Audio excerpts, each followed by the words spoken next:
What's up, party people? Lamani here again, and I just wanted to give you all a quick update on the recent patch notes and the patch that went live overnight.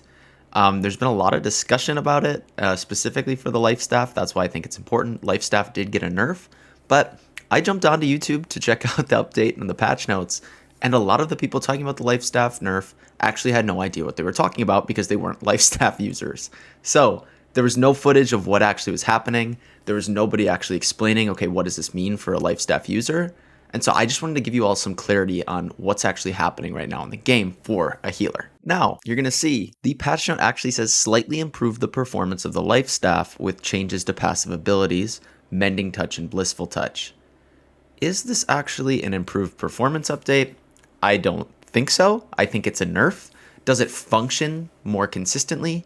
Yes, I will say I am noticing that it actually does work more often, but they actually have nerfed the AoE capability of light healing on the life staff. Let me show you what I mean. I want you to watch every single time I shoot out a light attack or a heavy attack with my life staff. As it comes through the target or as it hits the ground, there's an area of effect that goes down. Meaning, as this goes out, whether you hit a target or hit the ground, everybody within that circle is going to receive healing or have a debuff removed by mending touch or blissful touch respectively. You can easily test this by just shooting out a normal light attack with your life staff and you'll notice that your AoE circle is gone. So instead of improving performance of the actual ability and the output of the life staff, rather they've nerfed the AoE capability of it, making the life staff weaker with a lower overall performance. Okay, so here we are in live. I just want to show you the new life staff update and what it looks like now in the live game. So you'll see my left click actually doesn't do any AoE. But you can see there's a cool little animation at the end that looks like a fireball. That's pretty cool. What does this mean for you now as a healer? Well, one, you can no longer heal yourself. There's no more self-healing on the left click, but fortunately that's not where the majority of our self-healing would come from. It came from our abilities. Now, what about when you shoot towards teammates? Well, since there's no AoE, we're actually gonna have to hit our teammates. You can tell that he's getting healed. You can see the animation going through him. And fun fact, you can still line up multiple people. You'll see all of these people I'm shooting through, all of them are getting healed. So does it still function in the same way? Sort of. You still shoot through people to heal them, and that's what the tooltip does say, but you can no longer shoot on the ground next to people. You actually have to hit their hitbox in order to heal them. Does that make healing a little bit more skill-based? Sure, in a sense, it's a skill shot, you gotta hit it, but is that where the majority of our healing is coming from? No. We get so much healing from Sacred Ground, Light's Embrace, Beacon, all that jazz. Will it change up the healing masteries? Well, let's just look at our healing masteries and what we're using. Is there a reason to not take Mending Touch or Blissful Touch anymore and maybe go into some other things? No. Now, why is that? Because we need to get Divine Blessing. What could we do? Well, we could drop like, I would consider dropping Mending Touch and just taking Enchanted Justice just for giggles. Mending Touch doesn't really have much value anymore just because the AoE was what really made it. Because how many times are you going to be heavy attacking and actually heavy attacking through people to remove that debuff? It also massively nerfs the huge purpose of Mending Touch, which was to remove a debuff on yourself. You can't shoot at the ground and remove your own debuffs anymore. So I am going to strongly consider flipping this point. Again, we need the 10 points on the side, so we have to keep something over here. We can't just flip it over here. There's plenty of things I could go into over here, like Glowing Focus. I still think it's very valuable to have Blissful Touch just with how much you light attack. It is very easy to shoot it through your teammates. So as far as changing the air quotes meta of healing, I think the only thing that it does is it nerfs the life staff, and there's not much else we can do for wiggle room as to change it other than go into something that's pretty garbage like Enchanted Justice. Those are just my thoughts. Okay, so why does Amazon actually call this a performance update on the life staff? It's more consistent. So every time I'm shooting through somebody, it's actually doing the healing. Before, when you would left click and rely on the AoE, sometimes it would heal you, sometimes it wouldn't, sometimes it would remove debuff, sometimes it wouldn't. Same thing for your teammates. So I think it's an update in performance in the sense of functionality because it will more effectively and consistently actually heal people. Do I think this is a bad change? No, not at all. I think the life staff does need a nerf in a bunch of different ways, and I think it makes it more fun, right? You got to actually aim. It changes things up a bit. So what does this mean as a healer? Not much. Your heals are still super, super strong. Do they need a nerf? Maybe, but don't tell Amazon Game Studio. Such a small portion of your healing came from Blissful Touch in comparison to everything else. You can still effectively heal with it. You just have to think a little bit more as you're doing it. That's all. Don't fret. Don't worry. I just wanted to experiment with giving you some of this patch note content. We'll do some patch note discussion. But the main reason why I gave you this was because I thought it was a real disservice to all of you that I just put out a build guide for healing. And some of that information already is outdated, but it's some key information.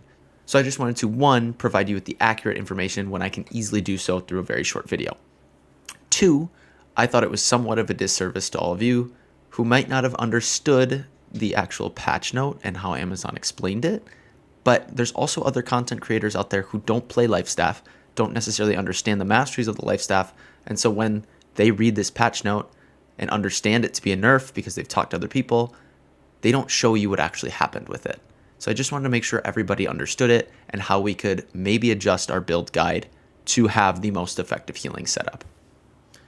All right, so let's just go over the 1.0.4 patch notes, just looking at the fixes. There's not a ton, but let's just look through some of it. Big thing, Outpost Rush and server transfers.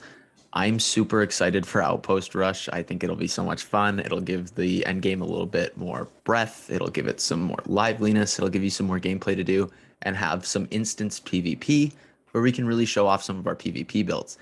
I'm excited to do it. I'm excited to start putting out content on it. And so hopefully this time it works well and we don't have to remove it from the game again. Another thing a lot of people are excited for is server transfers. They will be enabled. You should be able to do your server transfer sometime today. Didn't take any server restarts. As far as I know, there's no issues with server transfers right now. I know that the people who did get the server transfers in before they actually disabled them again, the majority of people who did it that I know had zero issues. So hopefully everything's good there. I know they wanted to really make sure that their server transfer was the highest quality they could and wanted to make sure there are no issues with it. Regardless, big addition is server transfers and Outpost Rush. Now, where are some of these general changes that we're seeing? They're funneling starting players into 3 other locations other than Everfall to increase the probability of new players and friends being able to start together. I think that's a good change.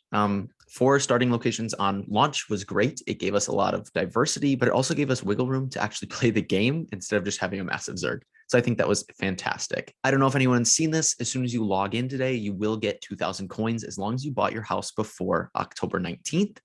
There's that first housing discount, actually reduced the purchase price, but it didn't reduce your taxes like it was supposed to. So they're just giving everyone a flat 2,000 coins. Other than that, we're seeing some improved performance in wars. We have improved performance on the Lifestaff, which we talked about. It's a functionality performance update and improvement, not necessarily an actual gameplay improvement or a buff. It is a nerf in general. Then the rest of this stuff, I don't own a company. I don't know much of the company things, but apparently there were bugs causing some people to lose income from owning multiple territories or from failed war declarations. So they're just adjusting some of the economic components to make sure everybody's getting the gold that they're meant to have and not losing it. I think this last general change, the increased faction token cap by 50%, was absolutely necessary. I think it was ridiculous that you had to actually cap out. So if you were turning in like your last bunch of quests, you would just hit 50 flat and then you wouldn't get anything out of it. I think it's a good change. Hopefully that fixes their issue with some people being stuck in the old system where they wouldn't be able to hit their next cap and then not able to buy anything and they'd have to contact support to fix it. I think that's a good change. Not really much has actually changed with it. Just increasing the cap is a good idea. Just general bug fixes. I think some of the biggest bugs, faction token cap was not increasing, even though the player had ranked up. I think that was one of the biggest ones to fix. Some people were losing houses and Cutlass Keys. I actually have one in Cutlass Keys and I did not lose it. But something really interesting that I'm starting to notice is this fixed an issue with the Murkgar corrupted portals in Shattered Mountains. We're distributing higher tier gear than intended and respawning faster than intended. There were always a ton of portals out there. So I think that's a good change as well. I don't think that's going to actually affect the Murkgar runs themselves for the elite chests, but I think it was finishing the actual portal where you would get the completion bonus and get that chest from doing like a major. That's what I'm assuming that means. So in general, you can read through these patch notes as we're talking about them. You can go on your own. You can find them on the New World website, but biggest ones, the faction cap one and the Murkgar corrupted portals one. I think those are probably the biggest ones to pull out of here. There's not a ton. Obviously there's still bugs to fix and there's things they are trying to fix and that they know about. So we will get there one day. I promise all of you. All right, folks, I hope I explained everything correctly. I hope you now understand how the Lifestaff nerf actually occurred and that it's not a buff. I hope I gave you some clarity on those patch notes. I hope I helped you understand how we can change our life staff if you want to. Not much is going to really change, but just keep that in mind. Also, peep my one-handed sword I have here. I'm working on a little spicy off-meta build. We'll see what happens. I got to get my sword up to 20. So far, it's pretty good. There's a lot of builds I want to work on. But if there's anything else you want to know, want to see, anything you want to talk about, feel free to leave it in the comments. As always, please do that weird YouTube stuff. Like, comment, and subscribe. Otherwise, thank you for watching. Thank you for listening. And thank you for being you.